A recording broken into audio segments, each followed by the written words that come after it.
Hail, hail. Good evening, folks, and welcome along to the Endless Celts Podcast. The pre-season continues tonight. We're delighted to be joined by Jed, and hopefully pretty soon Franny as well. He's just quickly dealing with something, but hopefully the trio will be completed pretty soon. Welcome along. Hope everyone's enjoyed the sunny weather. It's absolutely sweltering out there. Jed, have you been making the most of it? You got a wee beverage in hand?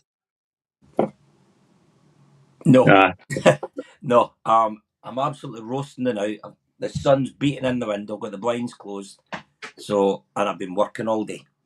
I'm the same, mate. I was working and just got loused there just at back of 5 there and up in dinner time, and then get shifted for this. But no, it's all good. It's all good. Welcome along. I feel like no kind of been on for it's been a while since I've been on it, just with various different things. But it's always good to be back on and talking about all things Celtic. And we've got a few things just to get through tonight. We'll obviously have a quick look back at the first silverware of the season, as McGinty Julie said about it on Tuesday night when we got defeated Cork City. Does that we get to say 121 trophies now then? Well, you know, going by the way that they do it and all the stuff that they claim probably wouldn't surprise me. Aye, why not? Trophy's a trophy at the end of the day, isn't it? That's the old saying. And obviously as well do a wee bit of going into all the other stuff that's been happening over the week. Obviously Nicholas Kuhn, his departure became official today as well. He went off to Como. I think it's about 17-18 million pound deal as well. And we'll also just be discussing a wee bit about, just Celtic and Ireland overall, if that's something that we maybe should be doing more sort of every season and giving a bit back to their Irish support. And also following on for last week's squad number segment, I thought it was quite good just to carry it on this week. So last week was the number ones from years gone by. So squad number 2, naturally, will continue tonight. So I'll let you and Franny, when he comes on, go first and pick a number 2 that kind of sticks out for the chart that we looked at, and I might just have a wee shot myself. There we go, and there it is. Paddy's saying evening, chaps. I don't know what's happening with my comments here, but hopefully that should come up all right. Perfect. So I will just get right into it, Jed. Obviously the pre-season, we're still not really at the proper point yet of some of the pre-season kind of tournaments and stuff that were lined up for them. We've obviously got the glamour friendly Battle of the League Cup winners at Celtic Park in a couple of weeks when Newcastle come to town. Same as last week, I would say last Friday when we defeated Queen's Park. It's very much still in the kickabout area of the pre-season, but essentially two 11s were started on Wednesday night or Tuesday night, sorry, and then we swapped over at half time. These games, as I say, they are about minutes and the legs, but I suppose it's better to win one than lose. Oh, I mean, definitely. I mean, it was a total change in the second half, wasn't it? They had more of, you would say, the first team regulars in the first half, and I know a debut for the new Japanese guy. I know we're going to touch on that. I think, like all of us, we're all waiting to see KT back, Atati back, all what you would say the main guys coming back. But we'll probably see them maybe against Newcastle, maybe the odd. I can't see them playing the field teams in the Como tournament, but we'll wait and see. I think we're all just eager for the season to get started on the 3rd of August. It'll be here before we know it. And as about getting everybody match fit and to see, because let's be honest, a lot of the guys that played the other night aren't going to be in the first team, are they? It's just giving them a wee run out. Like I say, over the next few weeks, we'll definitely start to see a build up of how the team is going to start, what the starting 11 is going to be. Yeah, absolutely. And I felt obviously two well taken goals in different ways. It's not often we score from a corner kick, but we'll take it. Yeah. And obviously, I thought that the build up play for Luke McCowan's opening goal was absolutely great little layoff, and he took it well for the edge of the box. keeper was given absolutely no chance whatsoever. One of the things, like you say, it might not be the team, well, it certainly won't be the team that will start once the serious stuff gets underway.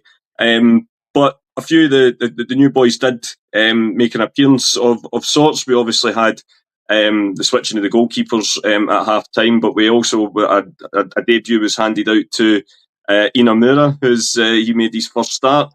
As I say, I can't say that I was giving the game my undivided attention. I was on chef duty during the week, so I'd kind of just had it on the background. But for what I've seen, and certainly what I've seen from the feedback, that he did have a good game. And also young Callum Osmond came on in the second half as well. And although it didn't get on the score sheet, for what I could tell for the commentary, it sounded like he was lively, I suppose is the best way to describe it. And, getting himself in the right positions. And I'm sure as the season wears on, that match sharpness will return as well. But, I think hopefully it certainly won't be the first bit of silverware this season. No, I know, and I think as well, we all thought Inamura would probably be the left side of the two centre half pairings. So to see him at the left back position was a bit of a surprise. Look, it's his first game.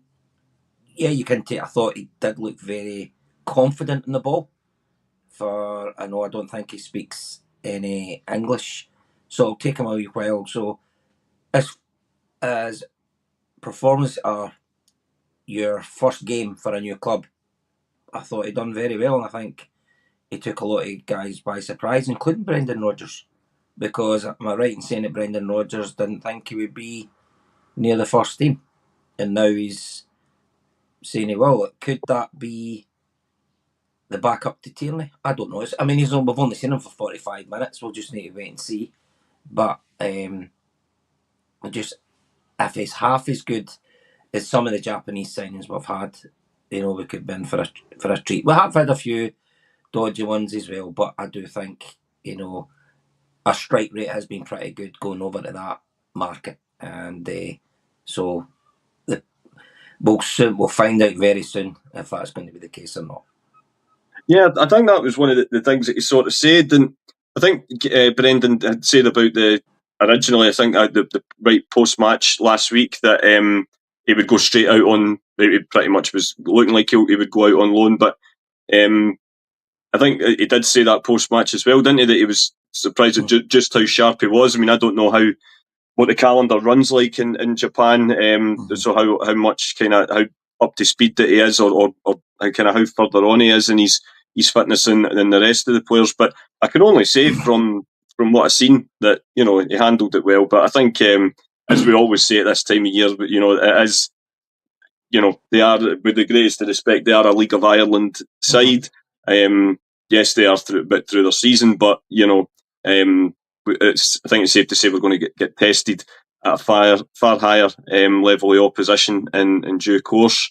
But yeah, it's 2 out of 2 for Celtic so far, and of course there's an early kick-off tomorrow on Celtic TV. I think it's, I can't even remember, is it Estrella or is it one of these teams that were playing behind closed doors at Benfica Academy? Hopefully we might even, some of the new boys might get some more minutes in that game as well. Yeah, do you think we'll maybe see Tierney for half an hour tomorrow? Now, good point, Jed. I'm actually thinking, I think we'll definitely see him feature in some capacity, because there's been, and I'm not with any insider knowledge, of course, but the only reason I'm basing that on is this week there's been quite a big kind of PR sort of side of things with Tierney on things like Instagram and Twitter, etc. Like he was doing the live Q&A on Instagram where people could kind of message in and ask questions and stuff. So social media wise, it's been very heavy with Kieran Tierney this week, which it wasn't in the previous two. So I think you might be right. I think we could see Kieran Tierney at some point. And I think we're just going to have that bit of anxiety. Maybe similar to when, obviously different position, but when Henrik first came back from his leg break, I think we're all just going to be a bit anxious to see just how he looks and making sure that nothing's tight and he's he doesn't over kind of exude himself in this early stage, because the last thing we would want is a player of his ability spending any time on the treatment table this early doors in the season. Exactly. I mean, as you know now, the sports science side of football just went to the next level, and all the players will have their own probably regimes they need to stick to. But the days are long gone when a lot of the players would come back into pre-season overweight. These guys look after themselves. With the exception, I thought last year when Ida signed for us, I thought he looked a little bit, carried a wee bit weight, and then he lost that. But when you look at the players now, I've been watching on social media some of the training sessions, and the guys, geez, I think they're lucky if they've put on an ounce. Some of the guys, it's a different mentality now.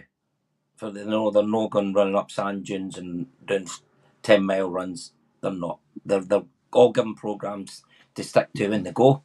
They can let their hair down, but they know they need to be back at a level. And football, used to get many weeks off.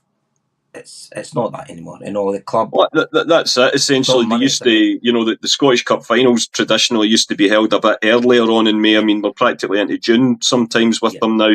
And then, like you say, we have the international commitments, whether that be a major tournament or you have the friendlies or the League Nations League as well. And then they're away off on all of these different tours, etc. as well. So, like you say, you're bang on. I think it's something Ronnie Dyer firstly tried to introduce at Celtic with the thing of, the 24 hours a day, 365 days a year athleticism, because even, if they switch off for too long, it can be very quick to get that, but hard to pull that fitness back. It's definitely something that's developing all the time, the sports science side of things. It really is. But like yourself, I'd love to see Kieran Tierney feature at some point. I would actually quite like to see Inamura probably start again. I think if it looks as though, I think somebody's saying there, Japan they're not long finished their season, so he will be a bit further on you as well. I think just keeping that sharpness in the team and seeing it, we would imagine this level of opposition tomorrow are going to be a wee bit above Cork as well, so it kind of gives that, the progression in the terms of the levels that these guys are playing at. But I think one of the things that's quite pleasing is, like I say, in terms of the results, they're not the most meaningful games at all, but it's good to try, especially with these new guys coming in, especially the ones that, like we say, are going to be more squad players rather than the ones that really enhance the first team. It's good for them to get in and get that winning habit quite quickly. Yeah, I mean, if you look last season, we had I know pre-season's about getting fit and everything, but if you look last season, when the trip to America, the performance against Chelsea, against Man City, it really held us in good stead moving into the season. And if you look at the games, we seem to be stepping up each time, have better opposition. And so the furthest we're going to travel is Italy, by the looks of things. And then Newcastle will be a huge step up when we play them. And we've got to hope as well, I know we're going to touch on it later, is we will be quite a few new players coming in. And let's be honest, a lot of the guys who are away, a lot of these guys will be either getting sold or they'll be going out on loan. So there are going to be a lot of changes within the next 6-7 weeks. Yeah, I think so. Definitely. Probably more than what maybe a lot of folk were expecting at the start, but I think it became pretty clear for a while that Nicholas Kuhn especially looked like he had his eye on pastures new. We've obviously brought back a tidy sum for him, but we'll just have to see how that gets reinvested back into the team, because there's no doubt that we definitely do need some reinforcements there as well. But just kind of before we move on to the sort of the kind of current makeup of the squad, I just wanted to kind of finish on the sort of Irish side of it, Jed. Watching the game during the week there, massive Gaelic Association football stadium that we were playing in Cork. I think they said it's got a capacity of about 45,000-50,000.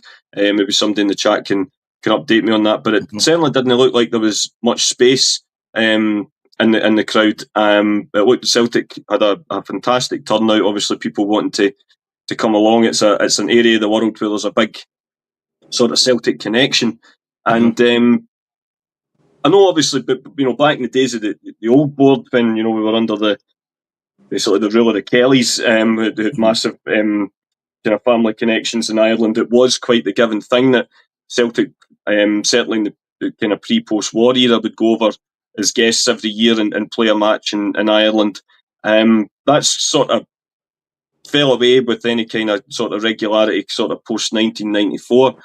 But I just think when you see that kind of turnout that we got on Wednesday night, do you think that it's personally something that we should try and factor in to our pre-season in one way or the other, sort of every year, and it kind of almost become part of the makeup of pre-season, and just kind of give something back to our fans from Ireland, because you see just you get chatting to guys in the pubs or in and around the stadium on match days, and the sheer numbers that come over on ferries or on planes just for games against not overly glamorous opposition most of the time, let's be honest.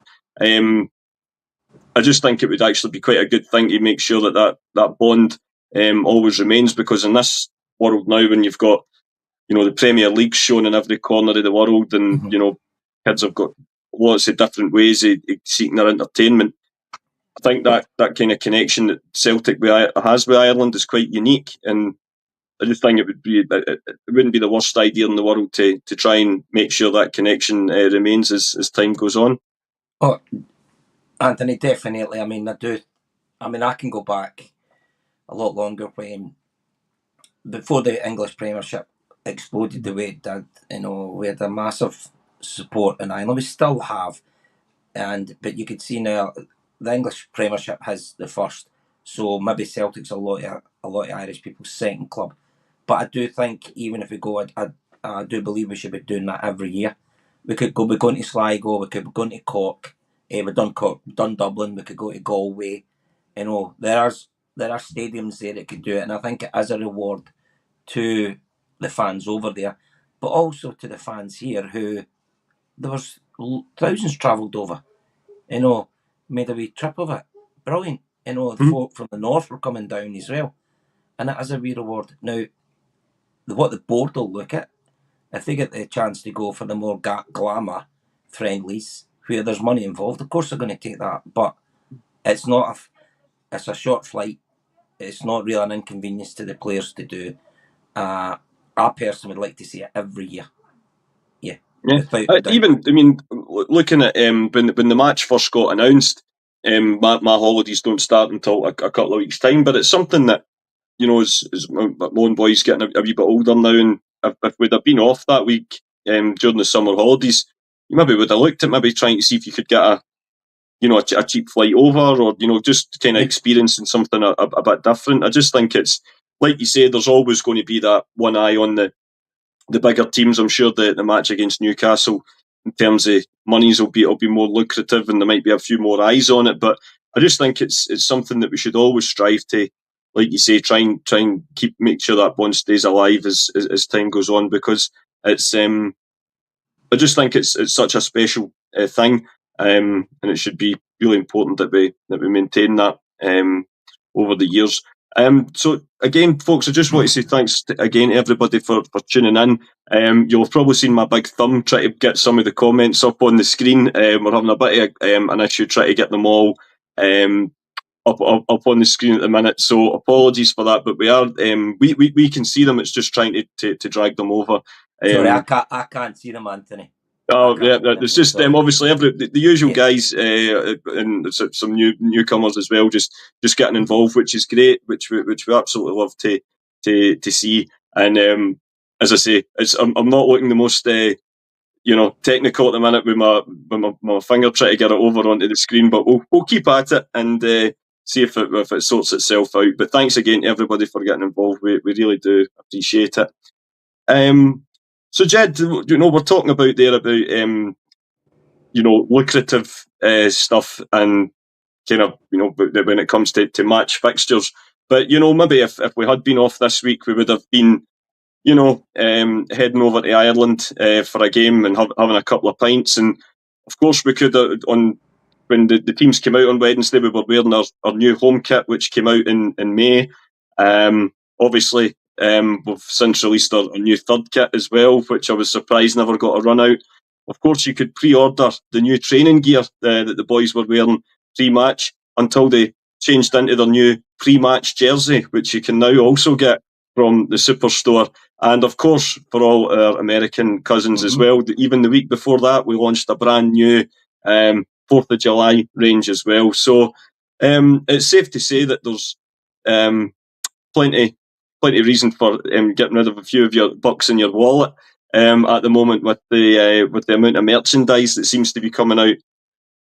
I don't know about you, but you remember back in the 90s when Man United started doing all their, it was like their European third away kit and their Champions League group stage kit, and then, they used to make a joke at saying, Man United bring out something every week. We literally have been the last few weeks, and of course, and I'm always trying to say it's not just Celtic, and of course, but we are bound by the contracts that that we sign, and I suppose if you want to be, in this, elite range of Adidas sportswear and stuff, that constant merchandise releases, I suppose, are to be expected. But it can put a lot of pressure on, especially parents, I find, who, especially if they've got a child or more than one child that, want the home kits and the away kits and all that, and names on the back and credit badges on the side, etc. But I just think, and try to make it a bit more light-hearted with it, with the sense that when we were growing up, I always remember it used to be about one a year would come out, whether it be a new hoops or a new away top, and a lot of people would queue outside the shop overnight and stuff. It was like kind of yeah, it was almost like part of your summer holidays that was when it not you were always a getting to Thursday do it. night? Was it a Thursday night they'd bring it out? 12 o'clock on a Thursday night going into a Monday. That's it, exactly. And it was just something that it was just part of the summer, really. And you were always waiting to see, what's the new kit going to look like, etc. Now, I get that we all get a bit older, and the buzz of these things naturally will go away. But I just think with that, and it's not even just in the summer now. We'll get the autumn collection, we'll get the Christmas catalogue, we'll get the Irish Heritage collection coming up in around March time as well. And I don't know about you, but I just feel that these constant releases seem to have kind of killed the buzz of any new merchandise that ever comes out. Can I start moaning now? On you go, mate. The stage is yours. Franny, there you go. How you doing, Franny? Not bad, Jed. How are we doing, Franny? Jed, just before you get started, I must admit, Franny might just have made my point here, because, of course, he is wearing the trefoil range that came out last September. Franny, you couldn't have typed that any better, mate. That's sensational. This is honestly no rehearsed, folks, but it was unbelievable timing, Anthony. I was sitting here when you were writing up, because obviously I was kind of backstage and letting you just introduce me, so I wasn't putting you off, and I was sitting there and you're sitting sarcastically saying about all the new range, and I'm sitting going, the irony's no lost to me that I'm sitting with a top with cost. I'll be honest, mate, I could only see that there was the wee icon that there was somebody else in, but I couldn't see you, because I wouldn't do that. But that's absolutely brilliant, Franny. You couldn't have typed that any better. I was just sitting there going, but Jed, you were waiting with bated breath to get going. So the stage is yours. Right. It's getting to the point where I think they're fleecing the fans. Look at the new training gear that's coming out. Not the ones that LF system, were promoting the other day with all the different colours on. I'm talking about the normal training stuff that was released 2 weeks ago. Mm-hmm. The third kit, that one, it's had everybody's opinion whether I like it or hate it. At first, I didn't like it. I actually seen it today in a boy in Fife when I was working up there. And I thought, it's actually not as bad as what I thought. What really gets to me is when you see Adidas putting out strips like an away top like Panathinaikos, the new one there. Simple, stunning. What the hell have we not got that for? Why do we just keep some of the nicest tops we've had, away tops, have just been simple black or whatever, simple colours. You don't need to make it all designs through it. I'm a wee bit older, so as well, I just like something maybe a wee bit plain, because some of the stuff we're bringing out now, in my opinion, is absolute shite. Definitely. I mean, certainly the third kit has garnered a opinion. I must admit, I like the third kit in the sense of, but maybe it's just because I'm on holiday. Well, like, I'll be going on my holidays pretty soon, and I think it's one of the ones. Even the way that I think it was Austin Trusty and I think Engels was the one. Well, it looks as though, like, it's like guys, like, it's like a kind of summer sort of top. Yeah. How it's going to look at Celtic Park in the pissing rain in October is another matter, Franny. But we're obviously just kind of continuing on with what Jed says. Is it something that you? In the flesh. Is it? There you go. I'll go for that then, Jed. I'll take your word for it. But is it something? Are you much of a merchandise buyer these days, Franny? And what's your kind of thoughts on? As I said, just before you come on, that's what we were saying about Jed. We have to. I mean, it's not just Celtic that's doing this. It's an Adidas thing almost, and every club's at it. But I don't know about you. I just think it kind of kills the buzz a wee bit about any new release. It totally does, and I must admit, I'm not. I mean, it's maybe an age thing as well. With being 40-year-old, I didn't buy many football tops anyway. The one you're wearing, Anthony, I think that's a really nice top. I think. I actually think this season's home top is really nice. It's kind of similar to the one you're wearing now, in a way. I only got this as a birthday present. In fairness, I would have not paid. I think it was between £75 and £80 for this top, and I think when you consider it's never got to see the light of day in a match, it's a wee bit scandalous. I mean, they didn't even make shorts for it, so that's really all you need to know. But it's one of them. I think you and certainly Ross have been bigger at Anthony, saying how, like we said, as an Adidas thing, this is not a Celtic thing, releasing kits every year. I mean, it's not even just an Adidas thing, it's just the way football is these days. It's home and away and third kit minimum every season. Back years, not say years ago, maybe 20 years ago, 30 years ago, it was every sort of a 2 year anyway. Maybe went to sort of a yearly, but it was at least home away. So you get 2 years, and I think that does help you.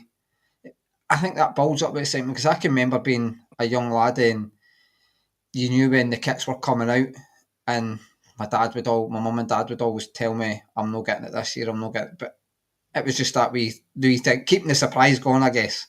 And then there was times, I remember many a time I would get kept off the school, just depending on when the kit was released. You would get kept off the school and I'd be away into Parkhead to get the new kit, or one of the Celtic shops in Glasgow anyway. So back then, that was my experience of getting football strips. Obviously, you get older, it's a bit different, but I think the beauty of a football strip is just lost in the modern game now, because it is just every year a new kit churned out, and like you say, it just feels.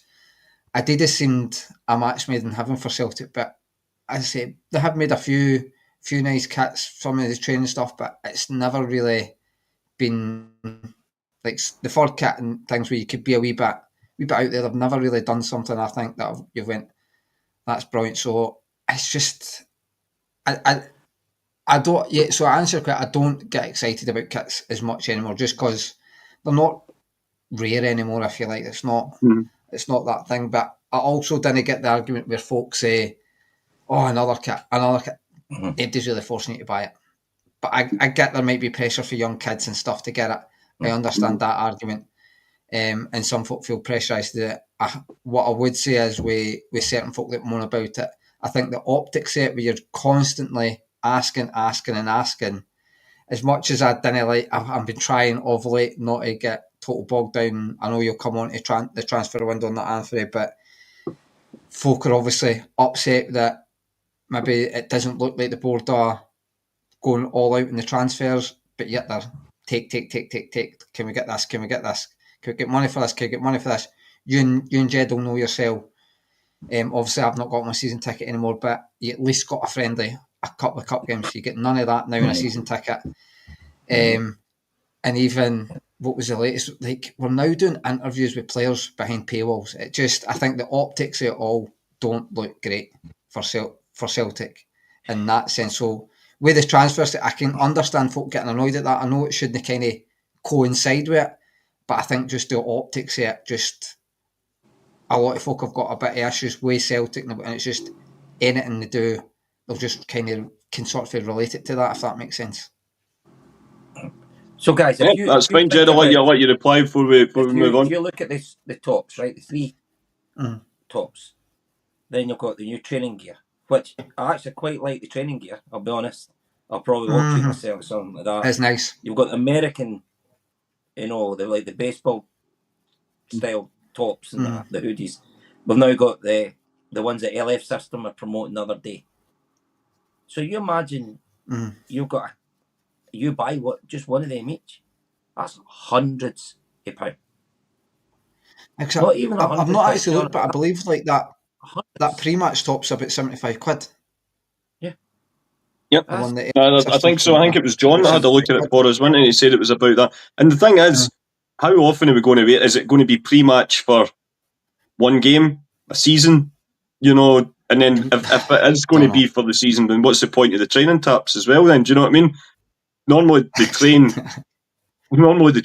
in the before the match, they wear the training kit and then switch into the hoops. Do you know what I mean? It's very strange. Let's hope we're in the Champions League this season, but don't be surprised if we bring out a training top that only will be worn or a pre-match top in the Champions League. No, Champions League, yeah. I know. And same with the Champions League pre-match shirt. Post-match jersey, the lot. Yeah. Nuts. And we've got at least another 10 years of it as well, of course, because we've got Adidas as well for the next decade. So, I think it's something that's the genie's out the bottle, as they say, and it's not going to change it anytime soon. Well, it's just before we go on to obviously, as I say, Franny, we're going to probably talk about Nicholas Kuhn and departure, and of course the potential immediate arrival of I think is it Yamada, Japanese striker. But I just thought we'll kind of break up the football chat a wee bit, and I've only got one agree to disagree segment tonight, so we'll get your guys' thoughts on it. Just kind of when I had a look, I thought it was maybe just the only thing that was kind of standing out to me.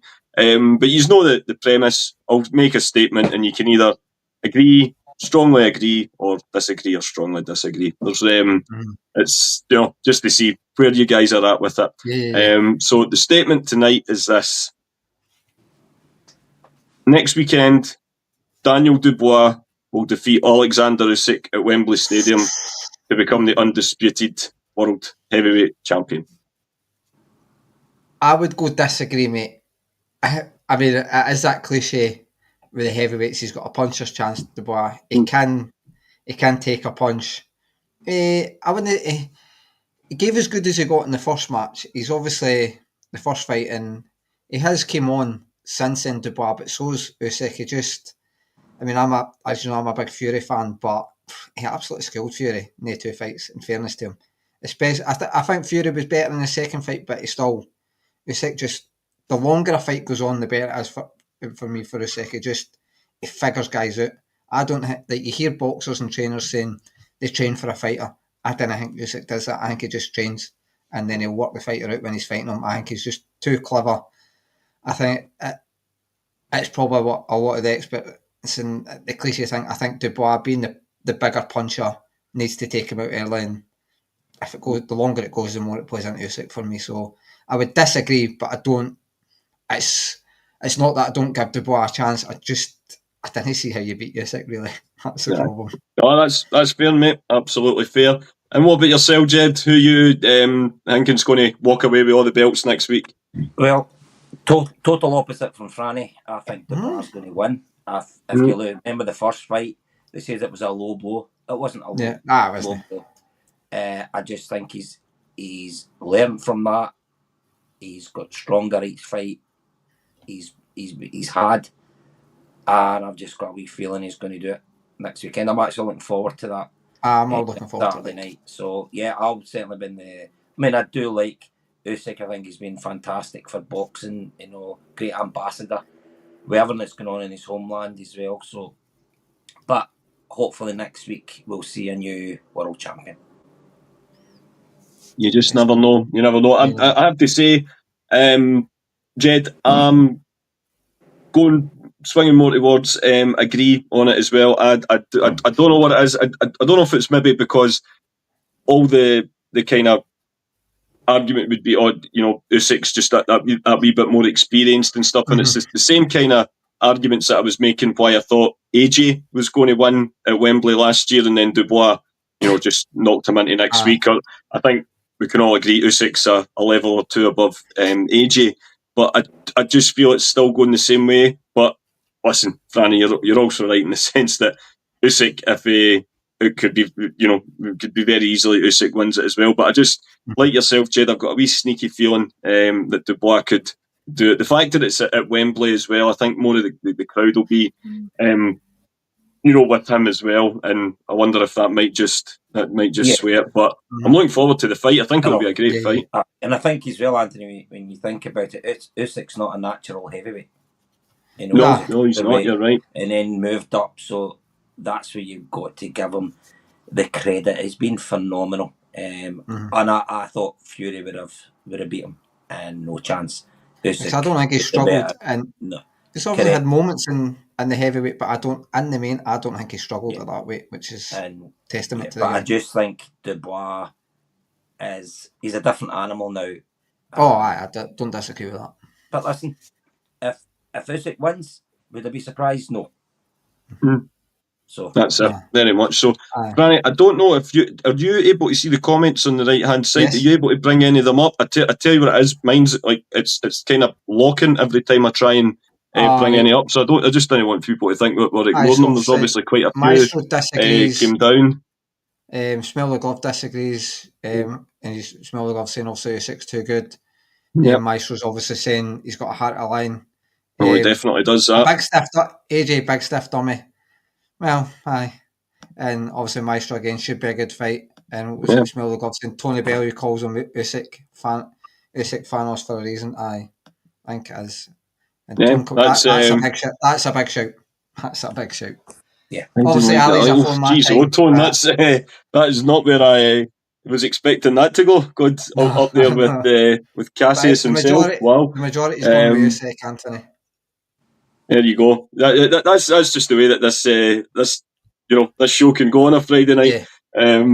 But no, I think it'll be a brilliant event. It's undisputed. They don't come along too often, and then we've obviously had 2 in the one or 3 actually. No, obviously Usyk having the 2 fights with Fury. It'll be a great event, and here's hoping it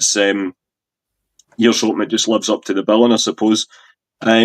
But yeah, we'll leave that there and we'll get back to the football. So, kind of just, obviously, the news just broke about a couple of hours before we came on air the night, guys, that Nicholas Kuhn has departed. He is away to FC Como, who I think we're going to be playing in a couple of weeks anyway, in a pre-season tournament. I have to say, I did notice how little fanfare there was compared to the Greg Taylor and other people's departures. I do, except obviously Greg Taylor was with us for quite a considerable amount of time. But yeah, I thought it was short and sweet from Celtic's social media team today. And as I say, Yamada was the other one as well. And I think Lager Bielka's also secured a permanent move away, I believe, to Braga as well. So, Franny, what Jed means, we're just kind of touching on it at the start of the tournament, at the start of the show, with how we were quite impressed with Inamura during the week there. But that's not to say he'll be your main cover. Yeah. But there's a good chance that we're definitely going to have to go back into the market to get some more reinforcements in there as well. Nah, totally. And like to touch on Kuhn without it sounding like sour grapes or like another like, I think it's a really good deal when you consider what the guy done. Look, his numbers for the first 6 months of last season were absolutely phenomenal. Can't get away. The guy was absolutely brilliant for the first 6 months, and it just so happened to coincide with our Champions League run as well. So we're going to have to try and replace that. That might be the boy Nygren. Obviously, not 100% sure where exactly he plays. It feels like he is a right winger, but Brendan Rodgers has said he sees him more as an 8 or a 10. So time will tell if Nygren's the replacement or it's someone else. So I think when you consider for 18 months, we probably got 6. Maybe you could argue 8 months out of Nicholas Kuhn, but probably closer to 6. And to then, what was it, quadruple your money on him? Probably, well, more than that. It's an absolutely fantastic deal. And obviously, Rodgers touched on the fact that it had offers near the end of the season. So it looked like he maybe wanted away.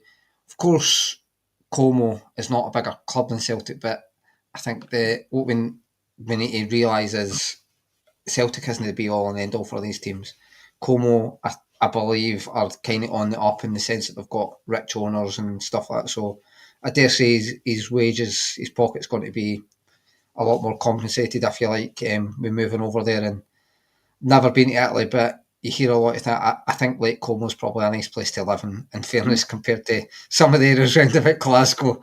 So I think football side of it, it's probably a really good move for him. It's playing a top 5 league in Europe and stuff like that, with a team that looks like they're on that. But obviously Celtic won't, if it's not Nygren, we'll still need to replace Kuhn in some shape or form, whether that's cover for Nygren or it's a new right winger. So we need to go in the market there and try and find somebody, because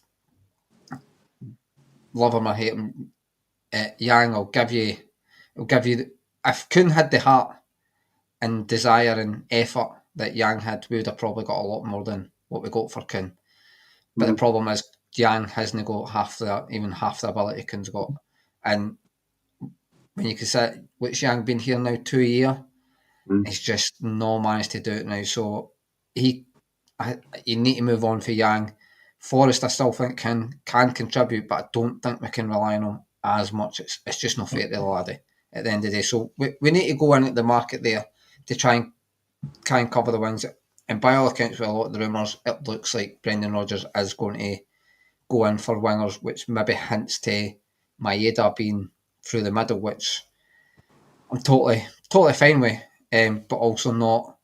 I don't mind if Maeda's on the left, because we can't just ignore what the guy's done for pretty much his whole Celtic career on the left. He's been absolutely frightening. But to then touch on the boy Yamada, again, well, like all the Japanese boys that came in, we know nothing about him. But I think what the Japanese market has showed us anyway is we can't really judge anything by transfer value. I think Kyogo was between 4 and 5 million, so you don't really get big transfers out of the J League, or certainly Asia. So he's obviously going to be, you kind of expect Kyogo to be a bit of a player, I guess. But then when you're spending between 1 and sort of 2 million from guys like Hatate, Maeda and things like that, you just don't know what you're getting. And it turns out Maeda and Hatate are, certainly Maeda's brilliant. Hatate's, he's just one of the players that, it can be frustrating, but he's got all the ability in the world. So I think Gavin shared a video on the chat the other day. With Yamada, now I'm not going to say he's got to take us to the next level, but he certainly looked a more than capable player. Yes, it's a highlight reel. We all look superstars on that.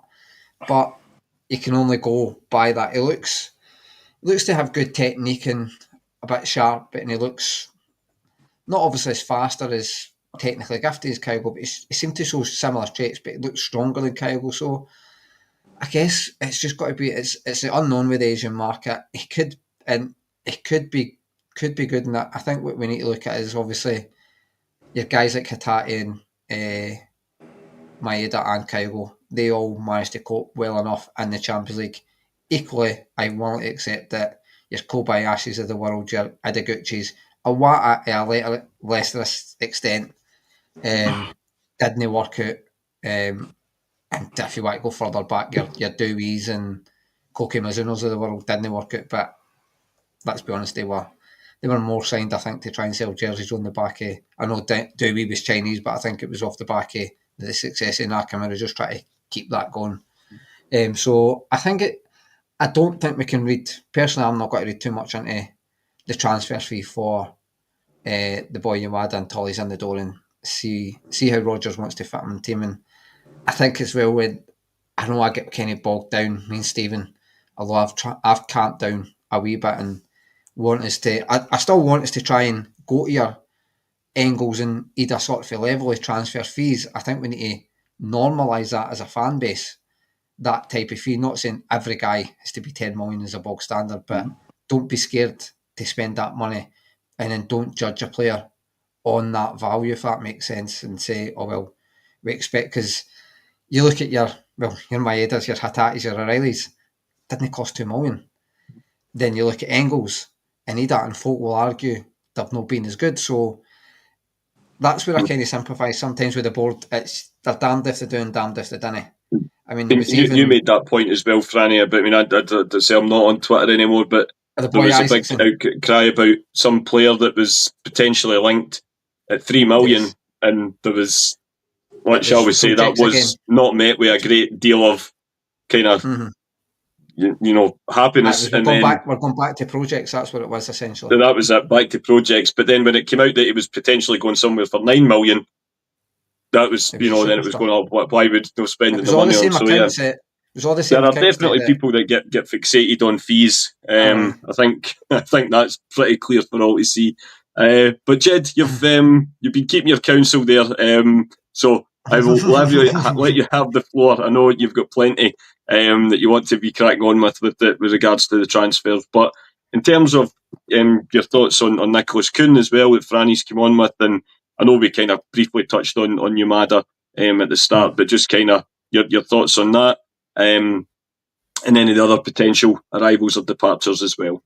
All right. I mean, on the Kuhn front, everyone could clearly see he kind of down tools a little bit. I know he was injured in January, and if the rumours are true, I think they knocked back a couple of bids for him in January he wasn't too happy about. Listen, see, at the end of the day, if a player doesn't want to be there, move them on.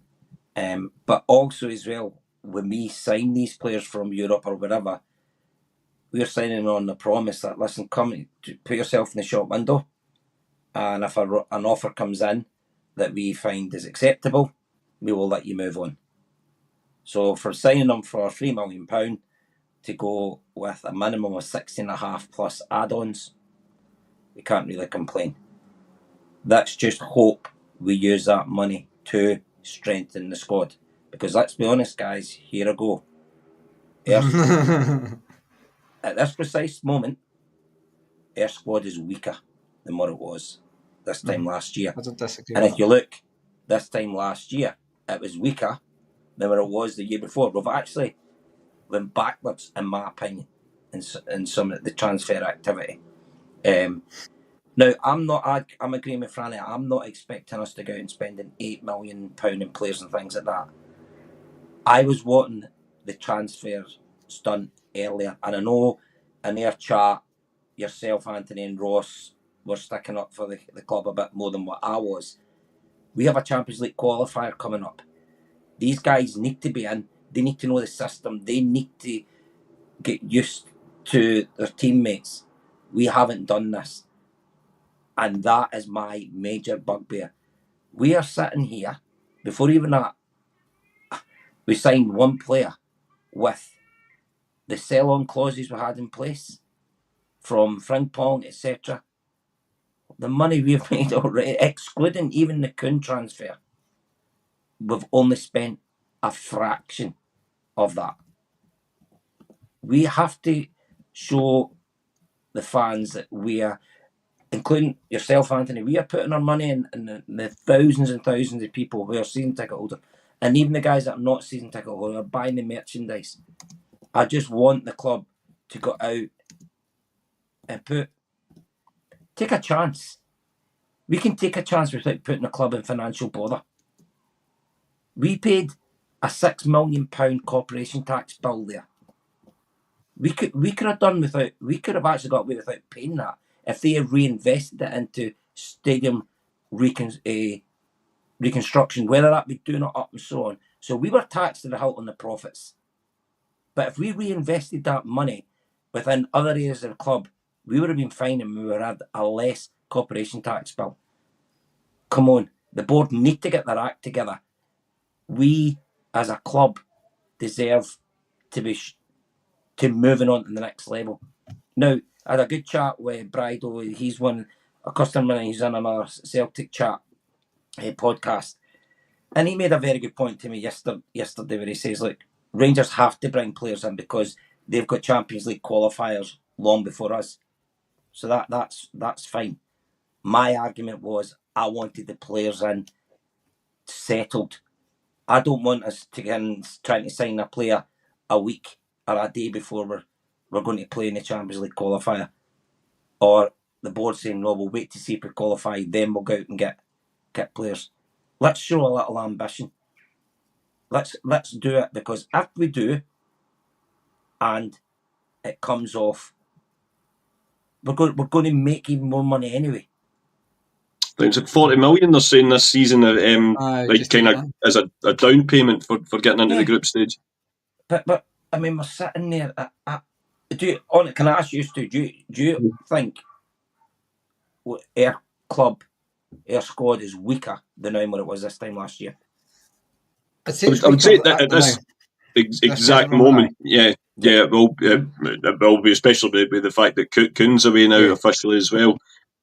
But I would say I would be confident between now and and I know you say you're wanting players in for the qualifiers, and I think that absolutely goes without saying. And it's always a bit of a conundrum, because we're kind of used to the qualifiers being way back, starting probably sometime about now, when we used to have to do the 3 or 4 games, which I think somebody had said in the group chat one of the times that might be coming back in next season. I don't know if that's the case or not. I think it is, I think in which case you definitely do need the business done. I would say at this moment, of course, we want more players in. Absolutely, that's something we all agree on. But I would be willing, I think, similar to what Gav said last week, it's probably going to be another couple of weeks before I go into that total mindset, because I think it goes without saying we will bring guys in, whether or not they reach a level of being able to show potential of a Nicholas Kuhn or a player like that will remain to be seen. I'm confident that we will get them guys in, guys that will improve the first team, not just the squad. But I can understand the frustrations at times as well. But it would be I would love to get the guys in earlier as well. But probably what I think we weigh up sometimes as well is the market that we operate in. Celtic aren't always going to be the only fish in that pond as well. And you're in that constant flux of, well, then do you gamble and pay, like overpay? And I think that's one of the things that and they got a lot of criticism for it in January, but I actually was quite happy. The fact that they told Brøndby where to go. I mean, I think Brøndby were constantly moving the fee about to the point where it got ridiculous, and Celtic just went, actually, do you know what? Peace, and away you go. So you're constant, but then, of course, we've just had a season where there's sections of the support, like you said, Jed and Franny, that can't go 2 days without mentioning about how much we overpaid for Adam Eder, even although the guys came in and scored 20 goals more or less from the bench. So it's kind of like, from a championship side that ironically Fitzgardens just signed for. So it's a constant cycle, and I do understand the frustrations. I don't think they come from, or most of them at least, don't come from a wild, ludicrous point of view. I'm probably just maybe in my nature, I suppose, that I'm kind of a bit more patient, in the sense of, provided that those guys are in more for those qualifiers being ready. Because of course, regardless of what club they're at, I know every club has different systems, but wherever those players are at the moment, there's a good chance they'll be doing their pre-season warm-up and stuff as well. And it wouldn't be that, there's been years where we have come in and been successful with it. So I totally do get the frustrations, but I think watch this space and that hopefully we'll have some new arrivals soon. Sorry, was that you, Franny, want to come in there, or was it Jed? It was just quickly on the Vitsgarden one. I think, I'm not saying we weren't interested, but obviously it looked like we, by all accounts, made a bid in the January. But I don't believe we made the 10 million bid that is rumoured that we made, simply because he went for 6.9 and Anthony Joseph said it was a secret, it was a release clause that Norwich somehow found. No. I think for me, that showed me how interested we were in that guy. I think a lot of that was fan driven. Listen, if somebody's been, I think if somebody's been in that league for that length of time, I just think it's not even that for me. See, an agent makes money when his client moves. That agent, if that agent doesn't know his player's got a £6.9 million release clause, that agent's not doing his job. That agent knew he had that release clause. So 100%. That to me tells me Celtic weren't as interested as we were led to believe. I totally agree, mate. And sorry, Jed, that you were wanting to come in there as well.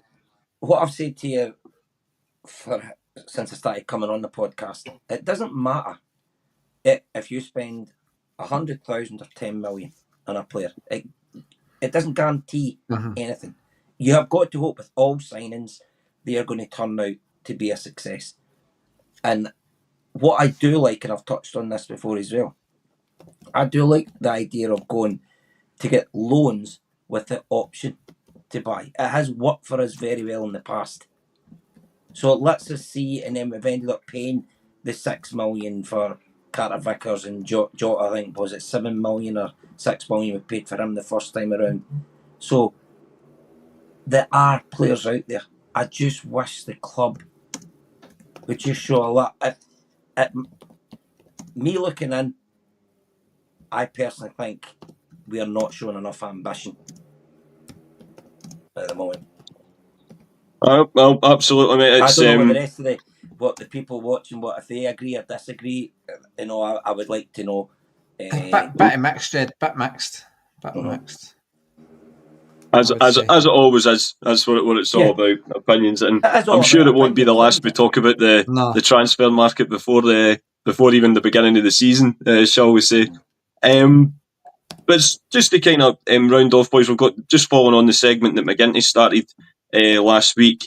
As I say, they obviously started with squad number 1, so we had the boys had a good trip down memory lane with certain goalkeepers for time gone by. So I just thought we'd kind of keep that going and kind of move on to squad number 2. So I'd sent the thing over, and I think it was going for, basically squad numbers became a thing. I think, Jim Craig and Danny McGrain was mentioned in that, but I think McGinty had sort of used it as a thing probably from kind of around the sort of 94 era when squad numbers became quite a big thing. Certain players that have worn the number 2, and just looking through them there, obviously guys that went on to be club captain, like, the likes of Tom Boyd. Obviously we had Mikael Lustig, AJ, our current number 2. It's a number that seemed to have came up trumps for us for the most part, although when I looked at it, just when we were talking about loans there, Jed, it seems to be a number that's quite common with when loan players come in. I seen one of them was Benkovic, was number 2 apparently for a while, who I really rated. It was just a shame that I think wages, and I think he actually picked up a bit of an injury as well, and he's had a bit of an injury-prone career since he left Celtic. But there was obviously the likes of the boy we got for Borussia Dortmund as well, Jeremy Toljan. Was one of them as well, and I thought he came with a bit of a fanfare and it never quite worked out. But I'll come to yourself first, Jed. Was there anyone on that chart that particularly you wanted to raise, and just any memories you've got? Well, me being a wee bit older, when I think of number 2, I think of Danny McGrain. When I was a young boy. There's no point me talking about one after that, is there? I know. But we have had. I mean, to me, always number 2 was your right back. Wasn't it? Where now, did Christopher Julian not play? Was that squad number? He did, he was another one. No recovery speed, apparently, according to Stephen. Yeah. If anybody can find me a goal that he got done for speed on, please do show me. Unsung heroes. I thought Adam Matthews was not a bad right back for us. Yep. You know, you had Hinkle. Paul Telfer, I think, in fairness, was honest as enough. Paul Telfer, Gordon Strachan's signing. He signed him numerous times at various clubs he went to, but to me, Danny McGrain was just whole God different knows level, what mate. that guy would be worth if he was playing just now. They're going about Jed, you've probably seen the old video of it as well when they tried to pick like an all-time kind of Celtic 11 and stuff. It's an old video for quite a few years ago, and I can't remember. I think it's maybe Phil Differ who writes the Only an Excuse sketches, had said that for a lot of generation of fans, if you had to pick an all-time Celtic 11, it would probably just be the Lisbon Lions. But somehow we need to get Danny McGrain in that team as well. 100%. But you know, who you dropping? You know, it's a hard thing to do, and obviously formations and things change. But it's you know, just that's how good a player is. Obviously, myself and Franny not blessed enough to be able to see him play, but you know, certainly we're lucky to have seen a lot of the footage of him, and he just looked like a level above, didn't he? You two years asked your dad about him. Honestly, the guy is. I mean, we could go on about Larson. I mean, everybody knows Larson was phenomenal. Would you have gotten the Lisbon Lions team? No. But I do think Danny McGrain would have got in the Lisbon Lions team. And that's the biggest accolade I can give a number 2 that's played for Celtic. Brilliant stuff, mate. And Franny, we kind of went through the list there, but is there anyone in particular you want to kind of highlight?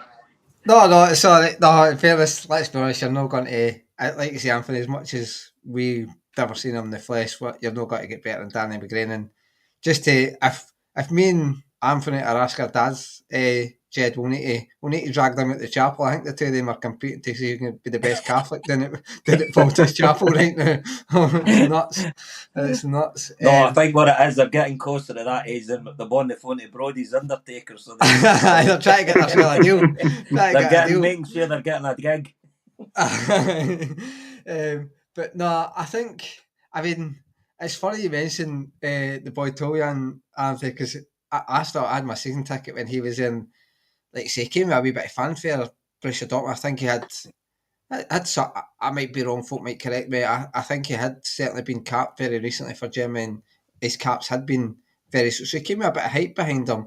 But it just felt, he came in the winter, didn't he, I'm sure, and it just felt like he wanted to be anywhere but Celtic Park at that point. Anytime he played, he just looked zero interested. But I think if I'm to pick one, it would have to be Mikael Lustig. Just what he done. Again, another one that came in, I think he came in the winter in a pre-contract, free transfer. What was he here? 9 year, I think? I think it was either the 2011-12 season, the year we won the league under Lenny the first time, or the January after. I can't quite recall, but you're right in the sense that he was definitely a January signing. And won a title every year he was here. And he was a tall right back. Sometimes didn't look the best, but it is that cliche thing. He seemed to get it, and just it was brilliant the whole time. See, again, Sweden international, got many caps where he was still at Celtic and stuff, and it played. But I mean, obviously, we're not going to beat Danny McGrain, but for me, it would have to be my best. The big Swede number 2 that I can think has to be the big Swede, and Mikael Lustig. Now, folk might comment and say Mjällby, because you had obviously looked at Anthony and somehow Mjällby popped up on that list. I don't believe he was number 2. But then he might have been at some point, because they might have not had the names on the jerseys at that time or something, Anthony, and he's maybe been number 2 then, but no chance he was regular number 2. I don't know. But Franny, see the biggest compliment definitely not. You can give Lustig. You realised how good he was when he wasn't there. Aye. 100%. And I think from the same that type of personality and buying into the club for very much the word go, I do think that AJ is kind of cut from that same mould. He's got a bit of the patter. He loves noising up our friends across the river.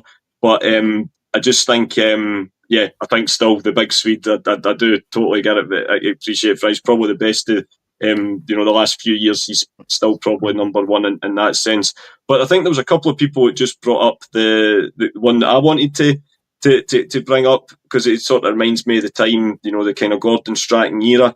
And it was just around that time where, and he didn't win a huge amount at Celtic. He came in the year that we won the 3 in a row up at Tannadice, and we a couple of cups since then. But he was always a player that, just for one reason or another, I really liked watching.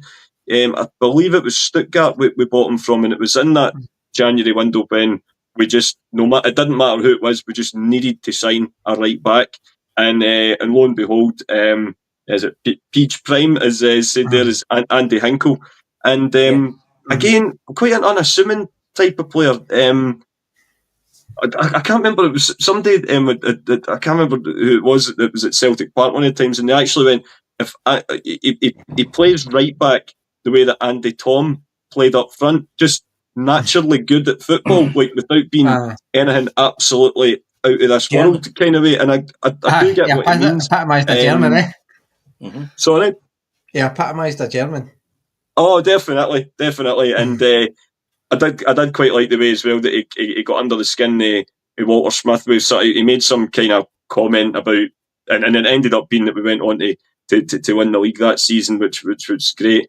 But yeah, as I say, nothing too flashy. I think he scored a couple of goals, but none of them were particularly. There was no top bins for 30 yards or anything like that. But he was always just a player that I can remember, and I remember actually being quite gutted when we sold him as well. But he was just one of the players that I did like. Did we sell him to Seville, Anthony?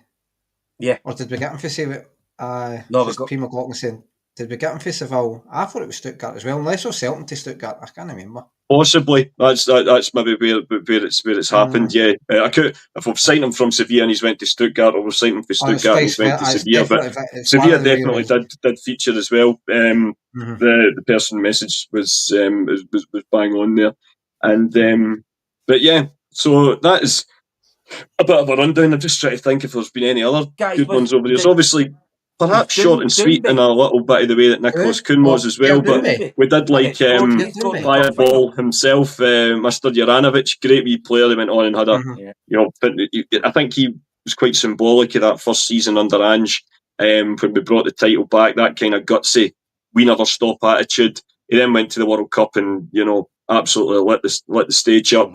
But you could tell by that point that it was, that perhaps not bigger fish in terms of prestige, but certainly bigger fish in terms of the coinage we're going to come calling. And, a lot was made about the fact that he'd had this great World Cup and then we'd sold him for a relatively small sum. But I think what a lot of people forget is we probably might not have actually got him unless we agreed to sell him for that deal as well, because he did have a lot of suitors when we actually signed him in the first place. So you just don't know what's went on behind closed doors. But yeah, Juranovic was definitely another one that I really enjoyed watching as well. So I dare say next week it'll be moving on to some of the famous number threes in our history as well, of which there's been plenty as well. But we did say, boys, in this heat wave, it was going to be short and sweet.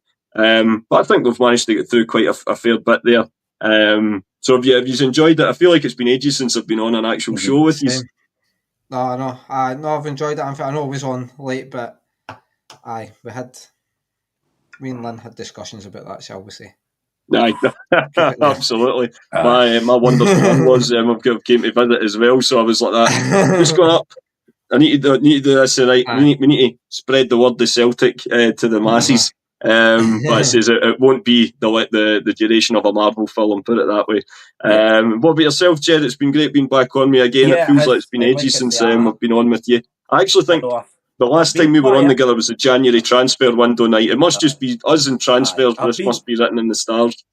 I thought I better behave myself in it. I could go off a tangent, but I just say, get your finger at board, get some players in, get the fans excited. Let's get the start of the season and move on to another league win. Absolutely, maybe that's one thing we can all get on board with.